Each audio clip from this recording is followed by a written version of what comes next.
ایک شخص ایک دن اپنے گھر گیا تو اس نے دیکھا کہ اس کی بیوی اس کے چھوٹے سے بچے کو چھوٹے سے بستر پر اس کے ساتھ ہی لیٹی تھی۔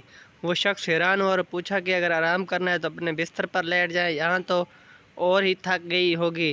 اس کی بیوی اٹھ بیٹھی اور اس کی آنکھوں سے آنسو جاری ہو گئے۔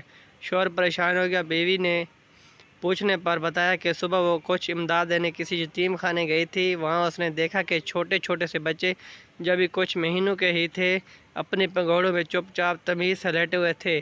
وہ بہت خوش ہوئی اور وہاں موجود نگران خاتون سے پوچھا کہ آپ نے ان چھوٹے چھوٹے بچوں کی اتنی شاندار تربیت کیسے کی؟ آپ مجھے بھی مشورہ دیں، میرا بھی ایک چھوٹا سا بچہ ہے۔ اس نگران خاتون نے جواب دیا کہ ہم دعا کریں گے کہ آپ کا بچہ کبھی اتنا تمیزدار نہ ہو اور خدا اس کے لیے آپ لوگوں کو زندہ رکھے۔ یہ بچے یہاں آتے ہیں تو شروع کے دنوں میں بھوک لگنے پر اور ڈائپرز خراب ہونے پر ہوتے ہیں، مگر ہمارا عملہ اتنا نہیں کہ بچوں کو انفرادی توجہ دے سکیں، تو ہم انہیں رونے دیتے ہیں۔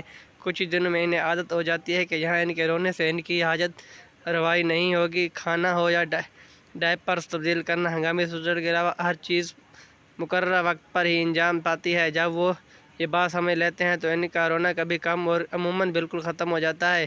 اور یہ بچے بھی اگر اپنے والدین کے ساتھ ہوتے تو بھوک لگنے پر، ڈائپرز گندا ہونے پر، جذباتی قریب کے لیے یا کسی اپنے مسئلے کے حل کے لیے ان کے ننھے ذہن سمجھنے سے قاصر ہیں۔ رو رو کر اپنے والدین کی توجہ خود پر مبذول کراتے ہیں، ان کی مدد حاصل کرنے کی کوشش کرتے ہیں، ان کی محبت کی نرمی اور گود کی گرمی کو محسوس کرتے ہیں۔ کیونکہ ایسا نہیں ہے اور ہم خود بہت مجبور ہیں تو ہم انہیں رونے دیتے ہیں۔ کچھ دن بعد یہ خود ہی تھک کر چپ ہو جاتے ہیں اور اس لیے چپ جب سے وہ عورت وہاں سے آئی تھی اس اپنے بچے کے ساتھ لیٹی ہوئی تھی۔ اللہ ہر کسی کی اولاد کے اوپر اپنے والدین کا سایہ سلامت رکھے اور اولاد کو بھی لمبی صحت والی زندگی دے، آمین۔